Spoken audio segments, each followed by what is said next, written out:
चलिए, यही खूबसूरती है अगर हम म्यूचुअल फंड्स की बात करें, क्योंकि हर तरह का जोखिम, जिस भी तरह का जोखिम आपको लगता है कि आप उठा सकते हैं। बहुत सारे मनीष ऐसे निवेशक होते हैं जो बहुत जोखिम नहीं ले सकते, इसलिए हमने देखा है कि वो फिक्स डिपॉजिट, सोने और इस तरह के पारंपरिक निवेश में विश्वास रखते हैं।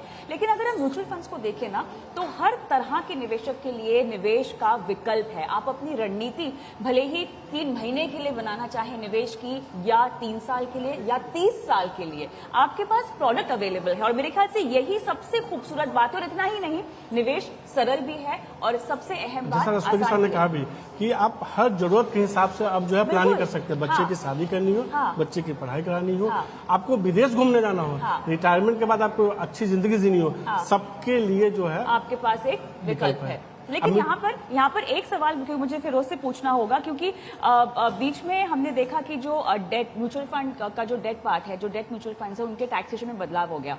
और उसके बाद फिरोज, क्योंकि बहुत सारे निवेशक जो कि फिक्स डिपॉजिट में विश्वास रखते थे निवेश करने की, उनका रुझान बस बढ़ ही रहा था। हमने देखा था एएमसीज भी जो हैं, जो फंड हाउसेज भी हैं, वो जोर शोर से जो डेट प्रोडक्ट्स हैं अपने, उनका प्रचार प्रसारण भी कर रही थी और निवेश आता भी दिखाई दे रहा था। लेकिन अब जो ये बदलाव हुआ है, उसके बाद म्यूचुअल फंड की डेट कैटेगरी को आप कैसे देखते हैं? लोग कैसे ले रहे हैं बदलाव के बाद, और कितना बेहतरीन विकल्प? कविता जी, इसको मैं थोड़ा डिफरेंटली आंसर करना चाहूंगा। मेरे हिसाब से equity mutual funds, debt mutual fund, इतने सारे किस्म के म्यूचुअल फंड, ये सबसे खूबसूरत बात भी है और सबसे बड़ा धर्म संकट भी है। धर्म संकट कैसे है? क्योंकि आपको ये निर्णय करना है कि म्यूचुअल फंड का मैं प्रयोग अपनी इक्विटी के लिए करूं। अगर एक इंसान ये निर्णय भी कर ले ना, इंडिया में हमने स्टडी करी, आरबीआई का काफी डेटा लिया, 10 साल पहले 270 लाख करोड़ था हाउस होल्ड सेविंग। इंडिया के हाउस होल्ड सेविंग थी 270 लाख करोड़। आज है 670 लाख करोड़, 670 लाख करोड़। उसमें से इक्विटी म्यूचुअल फंड कितना? 3 से 4%। अब आज अगर कोई भी हाउस होल्ड से आप मिलते हैं, बहुत कम ही ऐसे हाउस होल्ड मिलेंगे जिसके पास 10 से 15% से ज्यादा की इक्विटी है। आपकी शायद 60% हो, मेरी 65 हो, 70 हो। और अगर मैं इंडिया का, भारत का दर्शन करूं और सबसे प्रश्न पूछूं कि कितने लोगों के पास 20% ज्यादा इक्विटी है, शायद ही 10 में से 2 लोग बोले हाँ। तो हमारा ये फर्ज बनता है कि मंडे को व्यूअर को करना क्या है कि अगर आप 20% के नीचे की इक्विटी में हैं, तो आपको नेक्स्ट वीक एक्ट करना है। Now coming to your pointed question, debt fund की टैक्सेशन का जो बदलाव है, वो आप जैसे प्रोफेशनल्स के लिए और मेरे जैसे प्रोफेशनल के सारे मैटर कर जाए।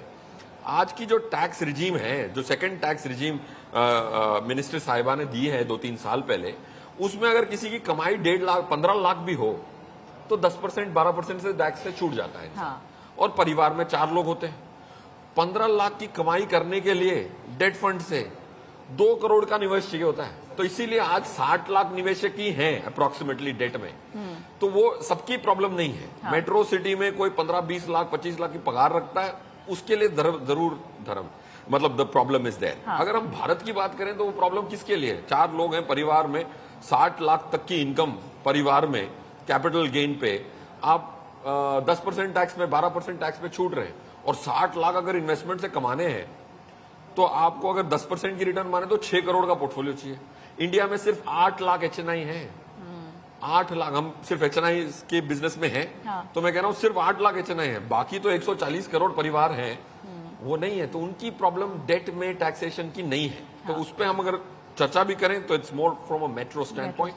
बट आई थिंक अगर एक निवेशक ये निर्णय ले ले कि मैं म्यूचुअल फंड का प्रयोग इक्विटी एलोकेशन बढ़ाने के लिए करूंगा, और इंडिया का जो हाउस होल्ड सेविंग सिर्फ 4% है इक्विटी म्यूचुअल फंड में, ये मुझे gives me sleepless nights being a part of this industry. Of course काफी तरक्की हुई है, सब स्टेक होल्डर ने किया है, बट 4% में इंडिया अमीर नहीं हो पाएगा।